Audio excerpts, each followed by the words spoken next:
Hello everyone, my name is John. Welcome to my little small shop. I do woodworking. Today we're going to be featuring how to do lazy Susans or turntables. And I save my wood as I'm doing other projects and thinking, well, that'd make a good lazy Susan.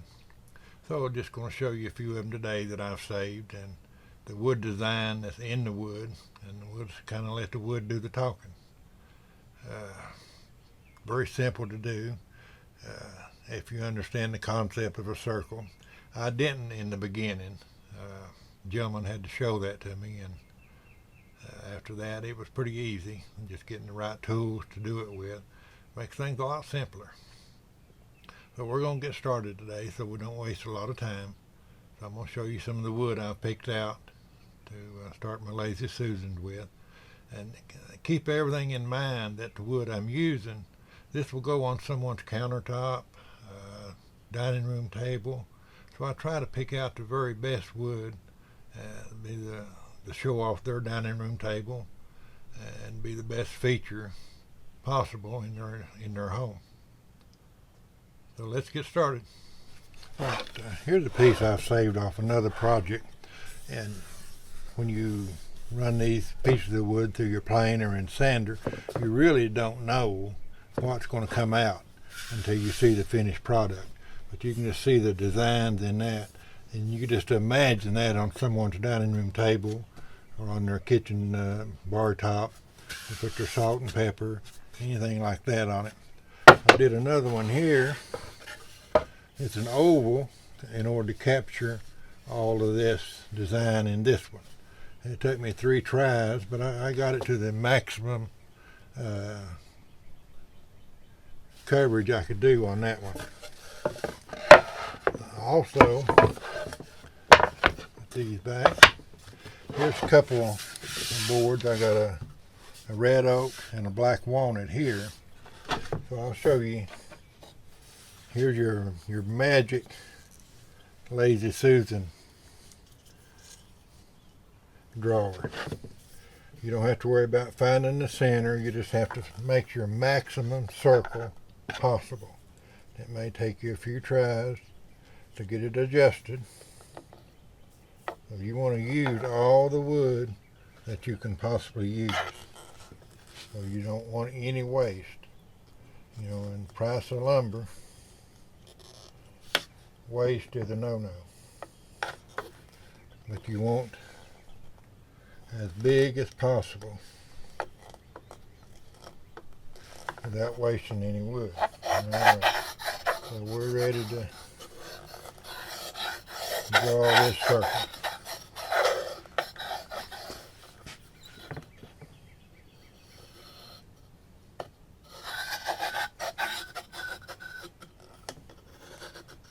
Uh-oh, I went too big on that one.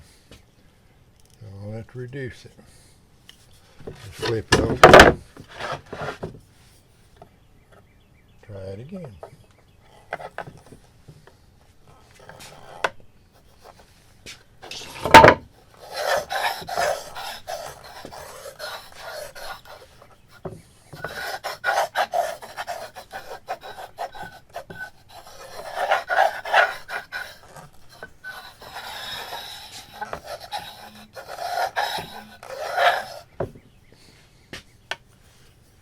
I can get 2 out of this easily.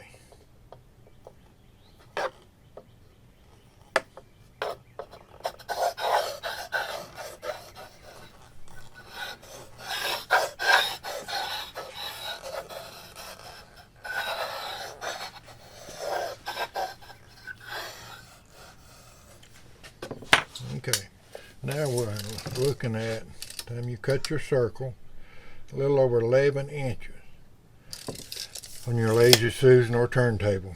This is probably a good size because you don't want it to be overbearing on your table, but you want it to serve the purpose of why you bought it.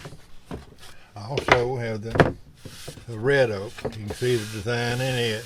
It's a really nice looking board. And it's probably the same size as that one, so I can go ahead and mark those. It might be just a little smaller, so we'll cut down on our diameter.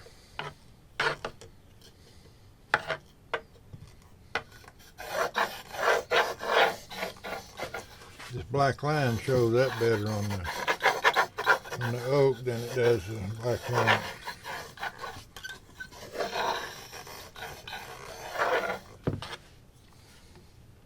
Let's see how many we can get out of this.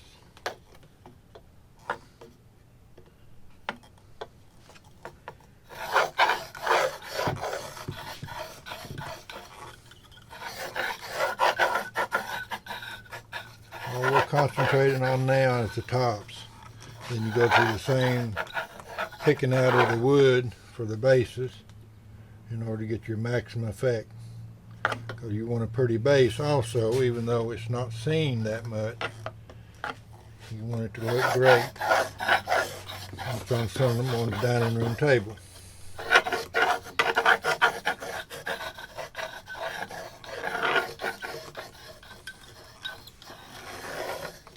All right, how does that look? I've got 1, 2, 3, 4, 5, 6, 7 Lazy Susans. So let's have to start cutting them out. We're to the bandsaw now. As you see, I'm kind of short on space, but we do the best we can. What I'm doing now, sawing out the circle. And what you do is you leave your line. Never saw out your line. That leaves room for your sander when we move over to that section here in a minute. So just always be sure to leave your line.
Before you start sanding on your Lazy Susan top, just maintain your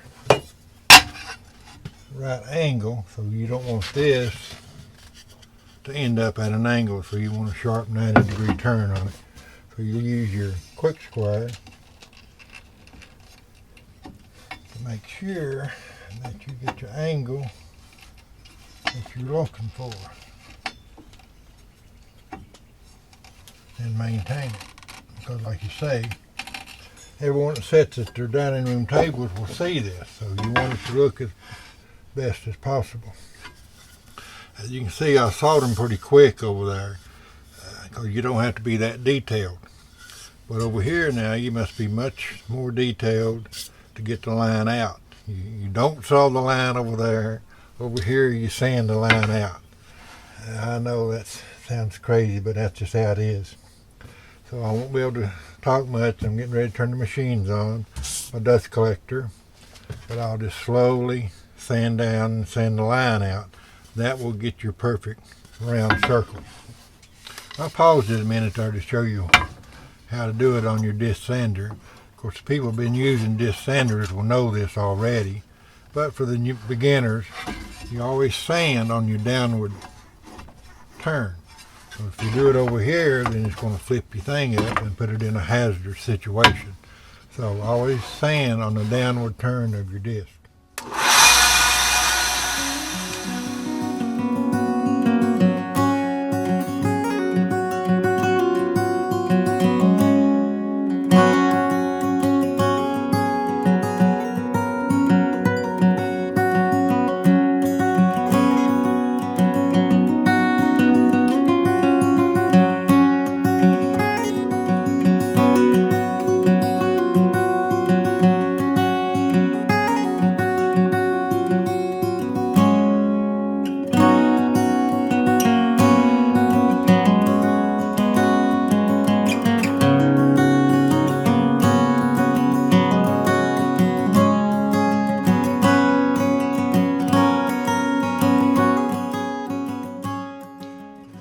Show you again, this is just, wood just fascinates me. A lot of people would squirt water on there now just to show you, but I'm not going to do that. I'm just going to wait till we get the finished product and I put the mineral oil on there so you can see the same time I do. But I'm really excited about this piece of wood and this one also. I mean, it has such character, and I try to build things that are one of a kind, that your neighbor down the street won't have one just like it. Then you can see I've sanded out the lines on these. A lot of people don't like sanding. I don't like this type of sanding, but I really like putting the finished product on it. These have all been through my drum sander at 120 grit. I'll have them up to 320 time I'm done, and they will just be a beautiful piece of work when they're all done, because the wood has the natural beauty, and that's what I try to feature when I do one of these projects. So, like I say, I'm just one step closer now to getting to a finished product, and hope you can stay and watch and see this also. I'm setting my saw for 6 1/2 inches for my base. For my Lazy Susan, their turntables, is a 6-inch. And I can go 6 1/2 inches to give more support for the Lazy Susan. And still gives me room to put the screws in. So you'll see that when I start putting it all together. Alright, turn my saw on.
Two that I was most excited about, so I could finish it up and show you.